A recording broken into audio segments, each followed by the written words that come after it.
ఈ రోజే డౌన్లోడ్ చేయండి. మీ ఫేవరెట్ షోస్ చూడండి.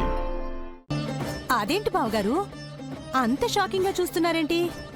ఉదయం సిస్టర్ మీతో చెప్పారు కదా రుద్రకు సంబంధం చూడ్డానికి వెళ్ళింది. మీరు మర్చిపోయారా?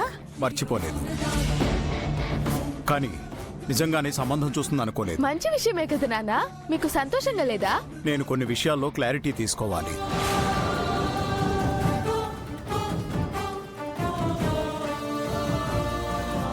నేను మీ పెద్దమ్మతో మాట్లాడొస్తాను రుద్ర.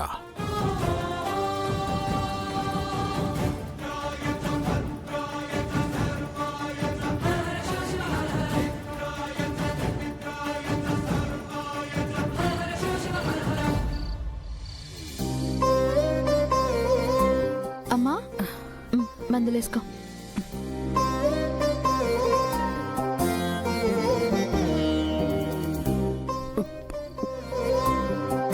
నువ్వు పడుకో అమ్మా, నేను బట్టలు సర్దేసి వచ్చి పడుకుంటాను.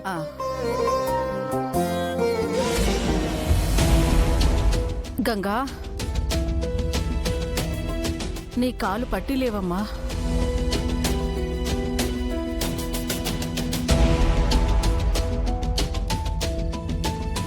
రుద్ర సరికి తిరిగిచ్చానమ్మా.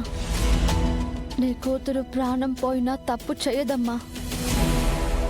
రుద్ర సార్ అకాడమీలో పిల్లలను జాయిన్ చేయించానని నాకు డబ్బులు ఇవ్వబోయారు. నేను తీసుకోలేదమ్మా. వాటికి బదులుగా బహుమతిగా ఇస్తున్నానని ఆ పట్టెలిచ్చారు. కాదనలేకపోయాను, అంతే తప్ప వేరే ఉద్దేశం ఏం లేదమ్మా. ప్రతి తల్లికి పిల్లల పట్ల నమ్మకం ఉంటుంది గంగా. దాంతోపాటు సమాజం పట్ల భయం కూడా ఉంటుంది. మనం ఎంత నిజాయితీగా ఉన్నా మన మీద బురద చల్లాలనుకునే వాళ్ళు ఉంటారు. మనం వాళ్లకు అవకాశం ఇవ్వకూడదు. మిమ్మల్ని ఎవరు తప్పు పట్టకూడదని మందలిస్తాం, అంతే అమ్మా. మీ మీద నమ్మకం లేక కాదు. నాకు తెలుసమ్మా, అందుకే అకాడమీకి కూడా వాటర్ క్యాన్లు వేయనని, ఇంకా రుద్ర సార్ని కలవనని చెప్పేశాను. అవునా? అవునమ్మా, అది కూడా నేరుగా రుద్ర సార్తోనే చెప్పేశాను. అయ్యో పాపం, అలా మొహం మీద ఎందుకు చెప్పేసినావే? ఆ బాబు ఎంత బాధపడుండినాడో ఏమో. ఏంటమ్మా నువ్వే కదా దూరంగా ఉండమని చెప్పావు. అదే విషయం రుద్ర సార్తో చెప్పాను, అంతే. పాపం అంటావేంటి? ఆ బాబు మనసు మంచిదే గంగా. తన మనసులో ఏ కల్మషం లేదు. ఆయన బురదలు పెరిగే తామర పూలంటోడు.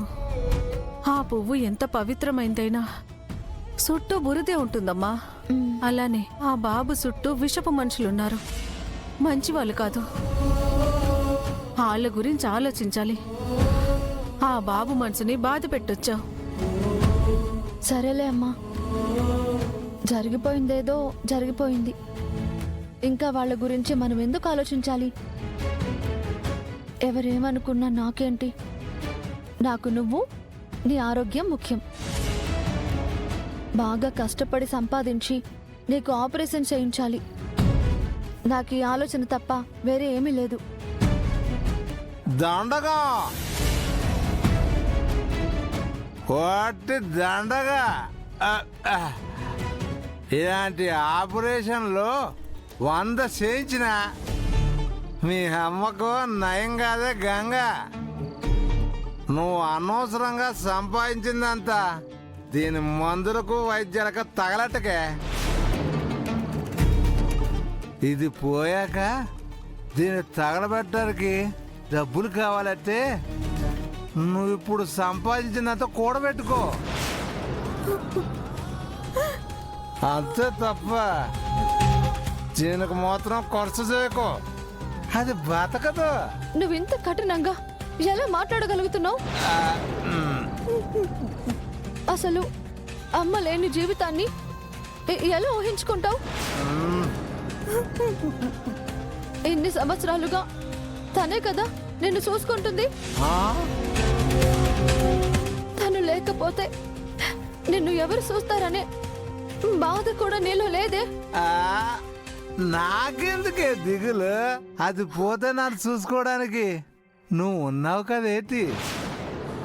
అసలు ఏటయ్యా నువ్వు మాట్లాడేది? బతుకున్నంత కాలం నాకు, నేను పోయాక నీకు సాకిరీ చేసి సంపాదించి పెట్టాలా? తండ్రిగా ఇదే నన్ను ఆలోచించేది. తండ్రిగా ఆలోచించాను కాబట్టే ఆ మణిగారి సంబంధం తీసుకొచ్చా. మీ అమ్మ కూతుళ్ళకి అది నచ్చలేదు, దానికి నన్నేం చేయమంటావు? మన గంగని అట్లాంటి దుర్మార్గుడికి ఇచ్చి చేయమండానికి నీకు మనసులో వచ్చిందయ్యా అసలు? లేకపోతే నీ కూతురికి కలెక్టర్ గిరి చేసేవాడు వస్తాడు. మరి తాతకు తగ్గట్టు ఆలోచించాలి, అంతకు మించి ఆలోచించకూడదు. ఇదిగో ఎందుకే నా దిగులంతా? రేపు నాకేమన్నా అయితే దేని బతుకు ఏమవుతుందోననే నేను ఆలోచిస్తున్నాను. నీ బతికే అట్లాంటిదే, లేనిపోని ఆలోచనలన్నీ చేస్తావు. రోజుకొక పుల్లు కొట్టినా ఇక నా కిడ్నీలు బ్రహ్మాండంగా ఉన్నాయే. నువ్వు మాత్రం పూజలు వ్రతాలు చేసి నీ కిడ్నీలు పోయాయి. నీ తల రాతే అట్లాంటిదే, నాది మహర్జాతకం.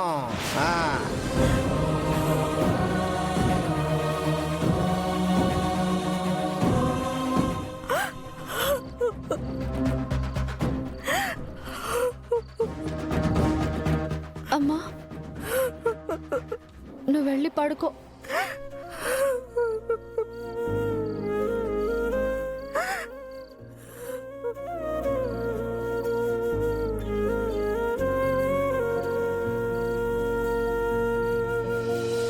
కదిలే కాలముతో అడుగులు కలుపుకొని పయనం నేనుండేదాకా నీకేం కాదమ్మా, నిన్ను నేను కాపాడుకుంటాను.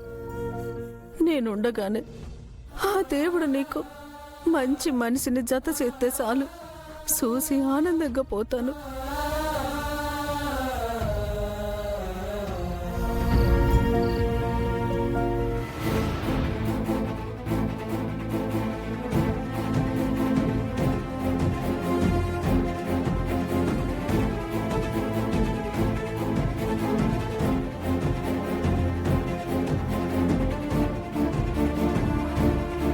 శకుంతల, వచ్చేసారా?